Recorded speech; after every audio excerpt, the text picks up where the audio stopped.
আসসালামু আলাইকুম। গতকালকে একটি বাংলাদেশি বহুল আলোচিত ঘটনা, যেটি পুলিশ কর্মকর্তা পলাশার সুইসাইডাল মৃত্যুজনিত কারণে বিষয়টি আলোচিত হয়েছে।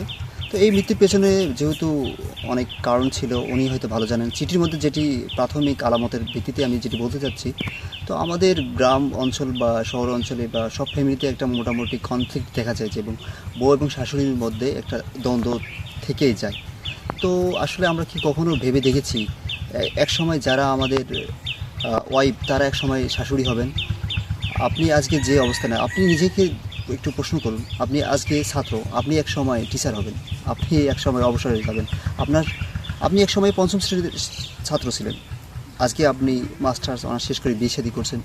আপনার সন্তান কিন্তু আবার ওই জায়গায় যায়।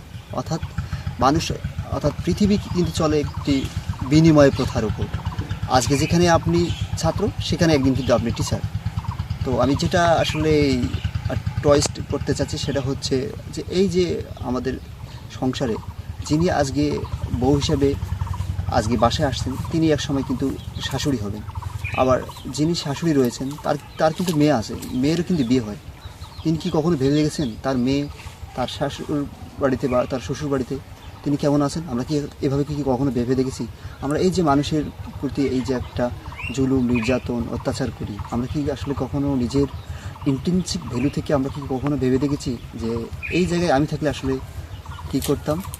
এই জন্য আমার ছোট্ট একটি মেসেজ, সেটি হচ্ছে আপনারা যারা আজকে শাশুড়ি বা বউ হিসেবে আছেন, তারা আপনি নিজের মায়ের মতো তাদের সাথে ব্যবহার করুন। আপনি শাশুড়ি হলে আপনার ছেলের ওয়াইফের সঙ্গে মেয়ের মতো আচরণ করুন, কারণ আপনার মেয়েও তো আরেক জায়গায় বিয়ে হয়ে গেছে, বা তিনিও তো সেই জায়গায় এমন পরিস্থিতির শিকার হতে পারতেন। তো উনি একজন ভালো কর্মকর্তা ছিলেন, অনেক মেধাবী ছিলেন। প্রথমে নন ক্যাডার থেকে সাব রেজিস্ট্রার, এরপর শিক্ষা ক্যাডার, এবং ফাইনালি তিনি বাংলাদেশের বলা যায় দ্বিতীয়, ফরেন ক্যাডারের পরে কিন্তু পুলিশ ক্যাডারের চাহিদা থাকে মানুষের সেকেন্ড চয়েস। তো এত বড় অ্যাচিভমেন্টের পরেও তিনি আজকে তার জীবনকে বিসর্জন দিতে হলো শুধুমাত্র বউ এবং শাশুড়ির কারণে। তো আমাদের সকলকে শিক্ষা নেওয়া উচিত।